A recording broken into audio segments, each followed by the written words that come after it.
I mean, Nana was saying this is something that we need to talk about. When it comes to something like a smart city, is there a chance, is there an opportunity to have conversations between sort of with the actual users of the city, the citizens? I mean, do we need to create those spaces where actually what is shared is negotiated, so the users and the citizens, for example, can have a say in what happens? And is there a form of co-participation, something that you think has got a future?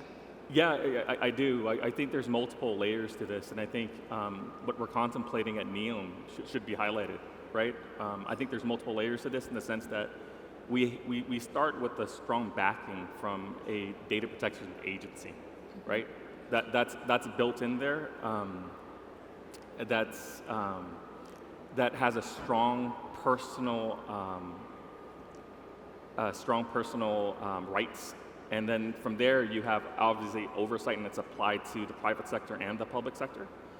From there you have data fiduciaries, right? That are onboarded. These are data controllers that share our vision, that are able to respect, to your point, the users' decisions. And then you have this ability to complement that all with data proxies, right, and consent proxies. So I think absolutely from a design perspective, yes. I think as a part of the solution, yes. And I think you have these different gates to protect these decisions. Yeah. Yeah. So I think if you want to grow this, if you want to have a smart city that's really smart, you have to change the thinking. Yeah. It's not, I have a business to run or I have a smart city to run, I build it, and now I need to get consent of the people to do what I want to do. And maybe you don't get it, or maybe you get it. Usually you don't get it, so you have to do some of the tricks that you mentioned. Yeah? So I think we have to turn that around. You have to think, okay, why don't I put the user, the citizen, in control? Yeah? And actually the citizen can decide, okay, I know I have my location here, I can share that with the city, yeah? Yes. So they can optimize traffic or whatever, and then as a compensation, maybe I get a tax reduction because I share my data that's valuable for the city, and in return, I get something. Not just something like you get a better life or a better city, but there's something in for you. Yeah? And that's the model that actually has been tried in the past 10 years several times by startups, but they all failed. Yeah? So it's really turning this data, giving the data that we have to a trusted broker that then negotiates on behalf of you with the city, with brands, with advertisers. And I think that is something that you have to do by design. You can do it afterwards. It's a very interesting approach, and the idea of having a data trust of a data intermediary, yeah? So having that body, and instead of you having to negotiate all the time, you have a body that does it for you. I wanted to touch on a point within this, which is, monetization in that sense, getting something in return, I think could be difficult from a privacy perspective because there are a lot of people in the privacy community that believe that privacy is not just data is not something that just you give, but it's something that constitutes you as a human being. So it's not just like a car that you can sell, but it's you, and therefore you don't sell an arm, it's you, it constitutes you. So I think that's one of the reasons why this model has had some problems so far. But I wanted to ask on this, there are so many technologies that can be used now. For example, homomorphic encryption or differential privacy. That to an extent, citizens could, if there's the right investment in these technologies, could feel that they don't really need to have their DNA or their because there is technology that means that we can harness their data while remain privacy friendly. Is this something that you think is happening?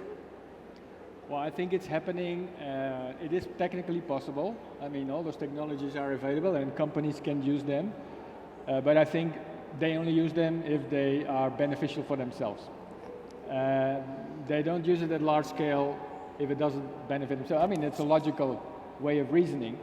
But that, I think that puts at risk the trust system, because in the end, I mean, consumers and citizens, they have a lot of power if they decide not to do something or to do something. Yeah? But I think that's I think there is a lack of this in general. Yeah, people don't care. About they just privacy. want to do something, and they don't think about. So I think we have to do some education, some awareness raising, what it actually means. Yeah, what is also that you said, your data is not just a car; it's your personality. Yeah. So that kind of notion, and what are the potential implications? That's something that comes with education and training. Nana, do you think people don't care, or do you think people have got no option? So they have to use the systems as they are. They have to. But it's not one people. Yeah, there are people. Some people care, others don't. I actually, I live in West Africa, and I used to think people did not care because most people in Africa were not connected, and they were willing to give their data for connectivity. But I was wrong. People actually care. I mean, even people you'd think don't care are beginning to care. But the thing I want to come back to, if I may use an imagery, a woman doesn't give birth to her baby while being clothed. She accepts the nudity because she's going to give life. So the value of what is coming is enough for her to give her privacy. You see what I mean? So it's interest, but I also say value. When I call 911, I give my exact location because I know that the intervening force is for my good. When I have a municipality, a city, a government, or a state that takes care of my needs, it is easier for me to trust them with my data, with myself, right? But when I don't trust governance, when I don't trust the authorities, when I'm not sure about other things, then the mistrust in governance, the mistrust in health management, the mistrust in national resources will be the same that will flow through my data. I'm like, no, I don't trust this person. So the question is, what is the value that you are giving me for which I will give you my data? I think that as users, we are aware that our data is needed, but we just want to be sure of where it is going and the value that we are getting in return. I agree.